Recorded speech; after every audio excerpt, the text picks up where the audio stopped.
प्रियजनों नमस्कार।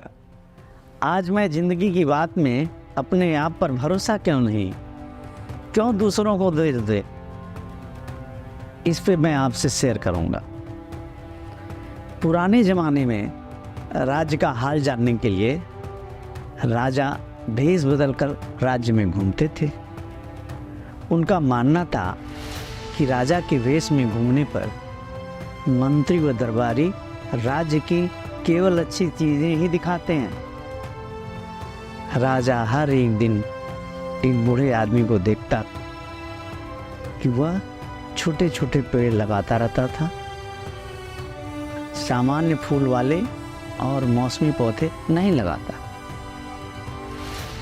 बल्कि उन वृक्षों को जिनकी आयु ज़्यादा होती है, जैसे नई चीड़, देवदार के वृक्ष, कॉनिफर के, सागौन के, साखू के पौधे जो कई फुट तक ऊंचे होते हैं, सैकड़ों साल से ज़्यादा जीते हैं। देखने में सुंदर लगने वाले इन पेड़ों की ऊंचाई जब तक बढ़ती है उसमें सैकड़ों साल लग जाते हैं।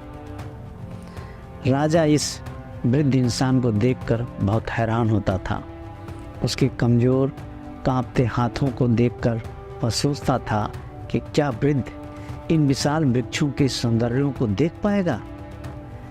आखिर यह क्यों लगा रहा है? वह तो वर्षा ऋतु में उन पेड़ों की सुंदर छटा भी कभी नहीं देख पाएगा।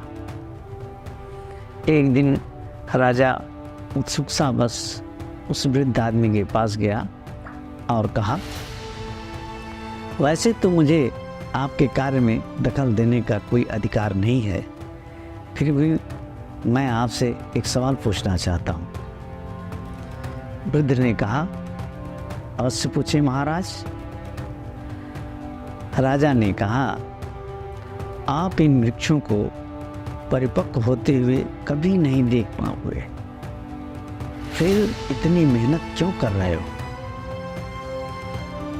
वृद्ध ने तत्काल जवाब दिया और कहा, यदि मेरे पूर्वजों ने बीज न बोए होते तो मैं अपने बगीचे के उस पार ऊंचे देवदार के वृक्षों को कभी नहीं देख पाता।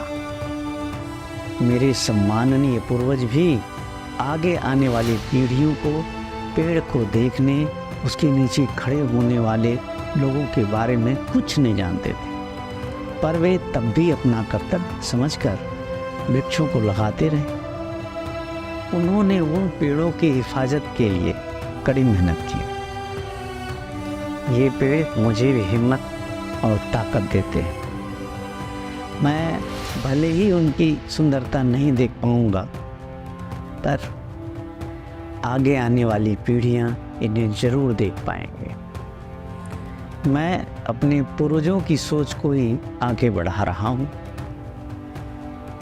यदि वे आने वाले भविष्य में अज्ञात लोगों पर भरोसा रख सकते हैं, तो मैं भी यह भरोसा कर सकता हूँ। हम अपनी ज़िंदगी में बहुत ही सहजता से दूसरों को दोष भले ही दे दें, पर बहुत सारे मसलों में गलती हमारी ही होती है। हम खुद जाने अनजाने ऐसी बातों को बेवजह हवा दे देते हैं जिनका आग की तरह फैलना हमें खुद ही परेशान कर देता है। प्रसिद्ध लेखक व सामाजिक चिंतक माननीय खलील जिब्रान साहब जी का कहना है कि अगर हम स्वयं अपने राज हवा को बता रहे हैं तो हमें हवा को उन पेड़ों को बताने का दोष नहीं देना चाहिए। जैसे एक गीत है जिसमें बताने से, कहने से ही बातों को लोग जान पाए। बुलबुल ने गुल से, गुल ने बहारों से कह दिया, एक 14वें के चांद ने तारों से कह दिया, दुनिया किसी के प्यार में जन्नत से कम नहीं। राज बताने की बात है, कहने की ही बात है। जब आप कहेंगे तो लोग जानेंगे। जिंदगी में स्थिति कोई हो, हम डर या प्रेम में से किसी एक का चुनाव करते हैं। हमारा जन्म और मृत्यु और उसके बीच का हमारा जीवन सब प्रेम से जुड़े होने चाहिए। इसके लिए हमें अपनी ऊर्जा और अपनी मनसा को एकाग्र करना होता है।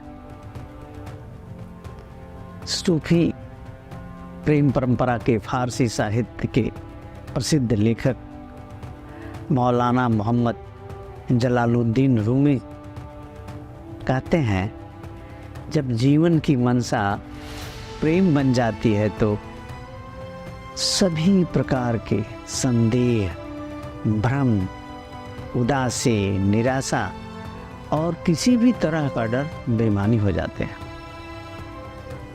इस जगत में किसी भी तरह की महानता चुटकियों में हासिल नहीं होती।